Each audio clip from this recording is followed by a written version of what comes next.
kucing, serta landa kecil. Landa kecil itu tidak mempunyai teman sama sekali, karena landa kecil itu mempunyai duri yang tajam di atas badannya.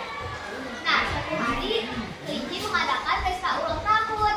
Tiba-tiba, duar, sekumpulan singa datang menghancurkan pesta ulang tahun itu. Tapi semua temannya takut dan tidak ada yang berani melawan. Tapi ada yang berani melawan singa itu dan mengusirnya, yaitu si kecil landa. Dia tidak takut karena dia mempunyai duri-duri yang tajam. Jadi dia berhasil mengusir singa-singa itu dan teman-temannya sangat senang.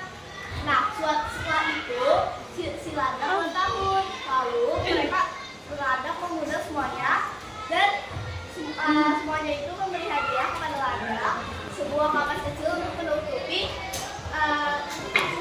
durinya. Jadi semua teman-temannya tidak ada menjauhi landa lagi. Terima kasih. Hari ini kami akan menceritakan sejarah dari bangsa bertelur emas. Menyaksikan. Pada zaman dahulu, hiduplah seorang petani miskin yang suatu hari yang menemukan angsa yang terluka.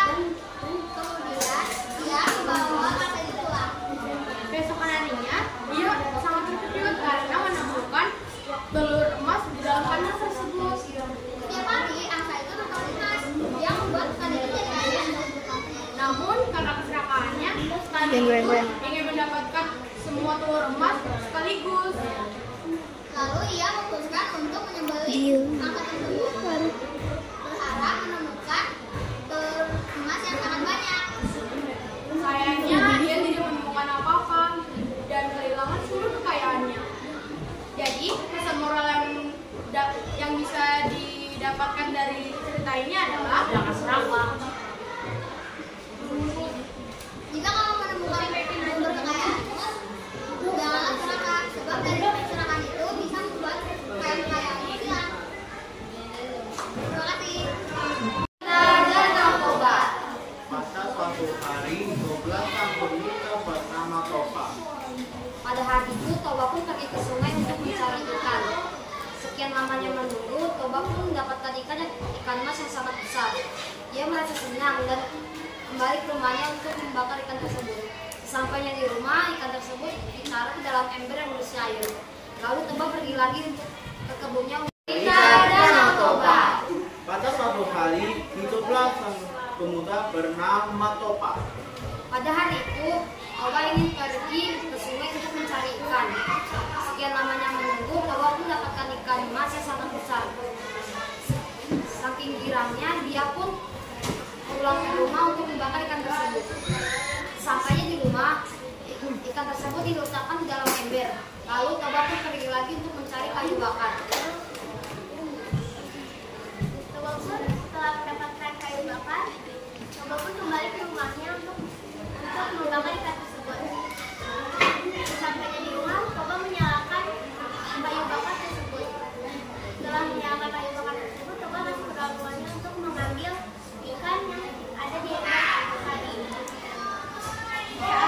Saat Toba melihat ember, Toba terkejut karena melihat ember tersebut tidak ada ikannya.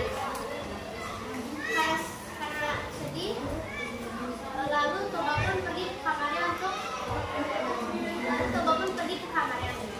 Saat membuka pintu kamarnya, Toba terkejut saat melihat ada seorang wanita, seorang perempuan cantik yang sedang menyisir rambutnya. Toba pun bertanya-tanya dalam hatinya, mengapa ada perempuan cantik di dalam kamarnya? Toba pun memberanikan diri untuk menanya namanya. Ternyata nama perempuan itu adalah si Torang. Akhirnya Toba memutuskan untuk ke sungai lagi mencari ikan buat makan mereka bersama. Sampainya di sungai, Toba pun mendapatkan ikan yang banyak. Setelah itu Toba pun pergi ke rumah lagi dan membakar ikan tersebut.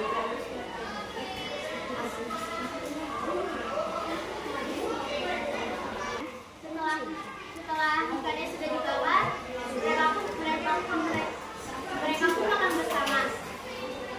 Toba memberanikan diri untuk melamar perempuan tersebut.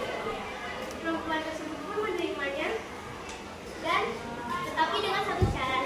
Toba tidak boleh memberitahukan asal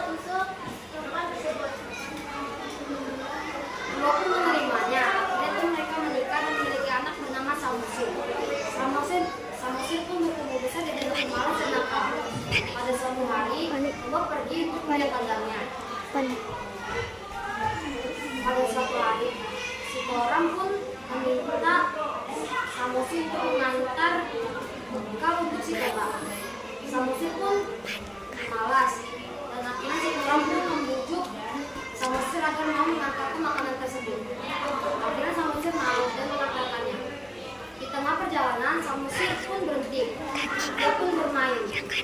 Setelah bermain, Samosi pun merasa lapar dan dia ingat bahwa dia mengantarkan bekal untuk ayahnya dan makanan tersebut dimakan dan sisakan sedikit.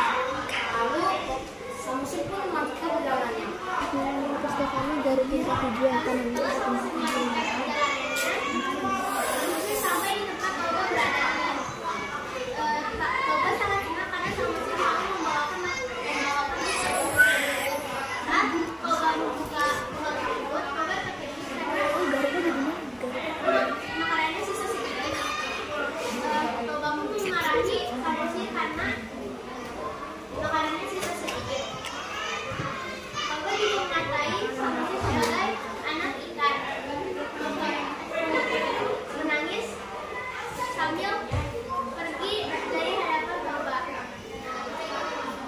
Samosi pergi ke arah sungai. Dia melihat dirinya sambil menangis.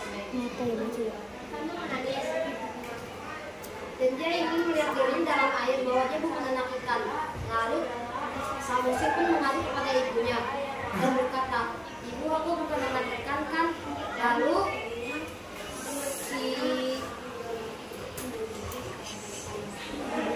si Torem pun menyuruh anaknya pergi ke gunung yang paling tinggi. Dan Samosi pun menurutinya. Pada saat itu terjadilah hujan lebat dan